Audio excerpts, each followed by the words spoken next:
Lesson 6. Anchor text. Genre. Narrative nonfiction gives information about a topic but is told as a story. As you read, look for factual information that tells a story. Features such as captions and realistic illustrations. Events that are told in time order. Meet the author. Nicola Davies. Nicola Davies has always been interested in animals. As a child, she spent much of her time in the garden, looking at ants and bird nests. After college, Nicola Davies worked as a zoologist. She studied bats, geese, and whales. Now Nicola Davies combines her love of animals and her writing. She has written books about sharks, turtles, and polar bears. Meet the illustrator. Sarah Fox Davies. While Sarah Fox Davies was making the illustrations for Bat Loves the Night, a bat flew into her studio. It landed right on her desk. Fox Davies likes to draw animals in their natural environments. Her drawings of bats, beavers, bears, and other animals have appeared in many different magazines and children's books. Fox Davies used pencils and watercolors to create the realistic illustrations for this book. Bat Loves the Night by Nicola Davies. Illustrated by Sarah Fox Davies. Essential question. What makes bats interesting and useful?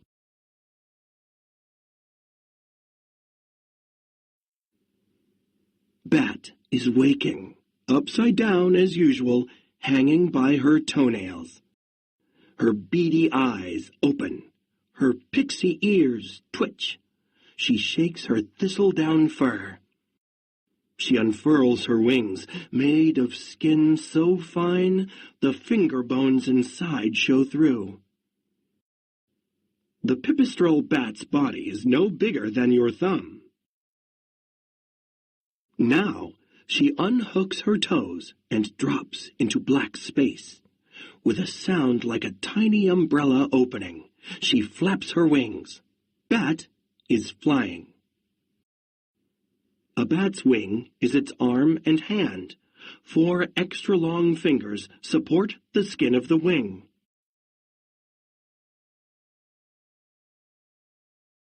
Out. Out under the broken tile into the nighttime garden. Bats can see, but in the dark, good ears are more useful than eyes. Over bushes, under trees, between fence posts, through the tangled hedge she swoops untouched. Bat is at home in the darkness, as a fish is in the water. She doesn't need to see. She can hear where she is going.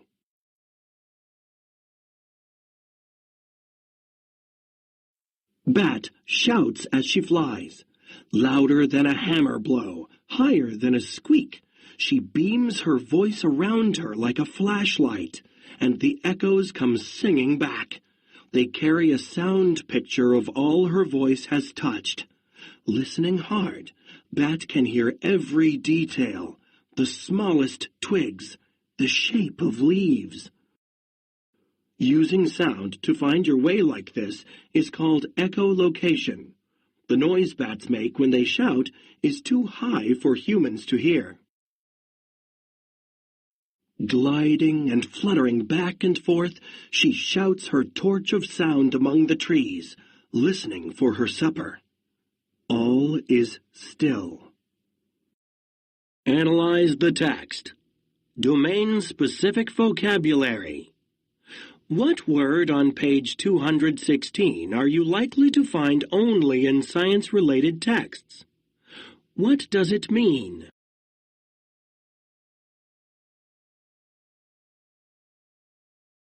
Then, a fat moth takes flight below her.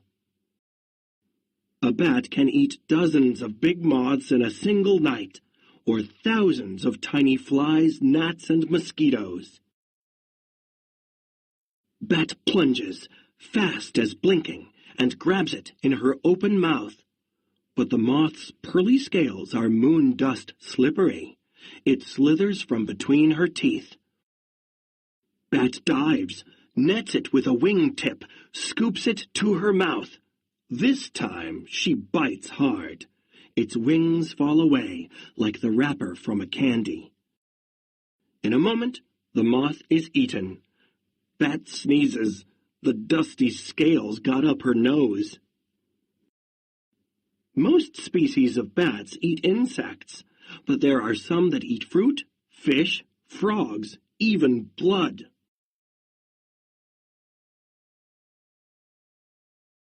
Hunting time has run out. The dark will soon be gone. In the east, the sky is getting light. It's past Bat's bedtime. Bats are nocturnal. That means they rest by day and come out at night to search for food. She flies to the roof in the last shadows and swoops in under the broken tile. The place where bats sleep in the day is called a roost. It can be in a building, a cave, or a tree, so long as it's dry and safe. Analyze the text. Sequence of events. What sequence of events does this selection tell about?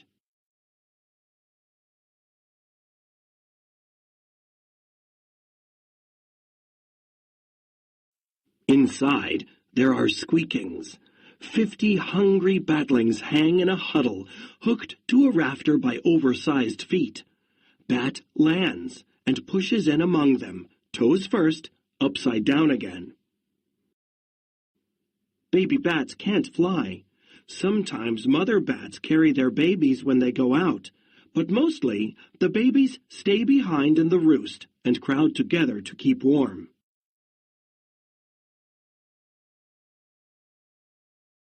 Bat knows her baby's voice and calls to it. The velvet scrap batling climbs aboard and clings to Bat's fur by its coat-hanger feet. Wrapped in her leathery wings, the baby snuggles to sleep. Baby bats drink mother's milk until they learn to fly at a few weeks old. Then they can leave the roost at night to find their own food. Outside, the birds are singing. The flowers turn their faces to the sun. But inside the roof hole, the darkness stays. Bat dozes with her batling, waiting. When the tide of night rises again, Bat will wake and plunge into the blackness, shouting. Bat loves the night.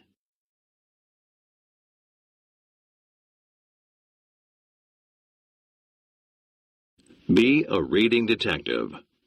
Dig deeper. Use clues to analyze the text. Use these pages to learn about sequence of events and domain-specific vocabulary. Then read Bat Loves the Night again to apply what you learned. Sequence of events. In narrative nonfiction like Bat Loves the Night, an author may choose to arrange events and details in the sequence or order in which they happen. Look back at page 212. Note the action sequence in which Bat wakes up.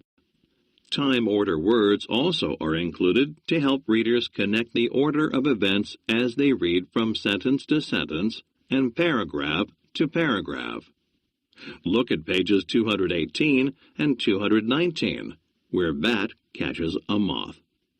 The words then, this time, and in a moment show the sequence of what happens. Event, event, event. Domain-specific vocabulary. In Bat Loves the Night, you read a lot of scientific information about bats. Some words are related to the topic or domain of science. A science word may be explained in the text, or you can use context clues to figure out the meaning. The word species is on page 219. The text does not define the word, but it talks about what some bats eat. From this context, you can figure out that species means a kind of. On page 220, you read the word nocturnal. How does the text define that word?